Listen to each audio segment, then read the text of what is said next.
pennant. That's what these teams are looking for. It's the 20th League Championship Series. It's the first time the Mets have faced the Los Angeles Dodgers. Line to center field. Shelby can't make the catch. Scioscia blocks the plate. That's a big league collision right there. The Mets send 10 men to the plate, score 5 times, and lead it 8-4. Mike Scioscia, a man who doesn't hit very many home runs, hits the biggest of his career. And that one is gone. Better watch shaking hands with Gibson right now. You'd get injured. Fastball, got him looking. This was the biggest game of our life. And this guy, Bulldog Hershiser, what a tremendous victory. In our minds, we all thought that they were the best team in baseball. And that was a team that we had to get through. I certainly remember a lot of people assuming it was going to be easy because the Mets had taken 10 of 11 during the regular season. During the regular season, we owned them. We played extremely well against the ball club. I think we outscored them 31 runs, something like that. A certain writer from New York Post at that time said something about the Mets sweeping us. I don't want to name names, Lyle Spencer. But as Oral Hershiser was piling up scoreless inning after scoreless inning down the stretch of that season, you certainly had to take note and wonder how much of a factor his mystique and his aura, never mind his performance, would be. So now Carter comes to the plate. The Mets with a tying and go-ahead runs at first and second. I remember Gary's hit. That's what I remember distinctly. Line to center field, and with the outfield deep, Shelby can't make the catch as Strawberry comes in to score, and McReynolds is being waved in, and the throw to Scioscia. Scioscia blocks the plate, but without the ball, and McReynolds is saved. Kevin McReynolds scored the go-ahead run and knocked me into, I guess, San Bernardino County from LA County. Hit me really hard. It was well placed, but it won the game for us, and we got out quick. We were on the road. You want to win one on the road. David Cohn was writing an article for one of the papers here in New York. He had really criticized us in the papers. I couldn't believe the players, how mad they were. The headline was not good. The story was not good. He was a wreck, and their bench was riding him hard, Lasorda and the bench, and I just had a bad feeling about that game. Tommy made sure we saw it. Tommy addressed it, and we went out and we lit David Cohn up pretty good in Game 2 to get back in the series. It was a 7-game series, but the Mets lost the series in Game 4. They didn't even lose it in the 12th inning when Gibson hit the homer. They lost it in the 9th inning.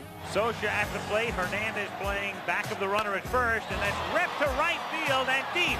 Strawberry goes back, she's gone. They got so quiet when I hit that home run that I remember running and hearing my spikes in the dirt. One of the most injurious home runs that's ever been struck against the New York Mets. We would have been up 3-1 if Scioscia doesn't hit that home run. Would he hit single-digit home runs? Hit 3 or 4 that year off Doc. I mean, that turned the whole series around. Scioscia's home run was, I think, more important to our club than almost Gibson's home run in the World Series. It's now a tie game, and we got a chance. And the rest of that game is kind of historic. I ran in the locker room, got all my game stuff on, and ran down to the bullpen and told Mark Cressy that Tommy sent me down there, which was a lie. Go, Tommy, I can pitch. We're trying to win a championship. Get out of here, Bulldog. What do you think, I'm going to put you in the bullpen? What's the matter with you? Well, when I got a call that he was down there. Bulldog, where is he? He's down here. How's he throwing? He's throwing great. Well, keep him hot. Pernoski said to me, you got to be out of your mind. You're sticking the head in the guillotine, and it's going to be chopped off by those riders.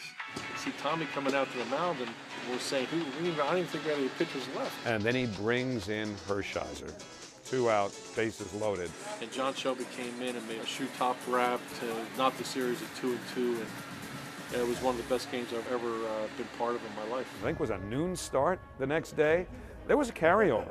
They came to the park stunned and half defeated before they even took the field. We got off quickly with Kirk Gibson, a 3-run home run. What a weekend for Kirk Gibson. Home run today, game-winning home run last night. He's going, and the pitch skitters away from Carter, and he comes up hobbling. I think you just pulled something. That's Kirk Gibson. Aggressive, thinks he can pick up an extra run, steals second base, and gets hurt. Obviously, Gibson's leg in that series became a bigger and bigger story prior to the World Series. But now you go back to LA for Game 6, and the Mets need to win to stay alive. And with everything that happened in Game 2, David Cohn pitched a brilliant game and extended that series to the 7th game, and that should not be forgotten. We did not play a very good game in Game 7. We got pretty much blown out. I made a terrible play on the bunt that created a lot of issues, and they got ahead of us early, and was pretty much of a blowout. And Game 7 start for me is probably the worst I ever had. It's not that it feels bad, I'm haunted by it.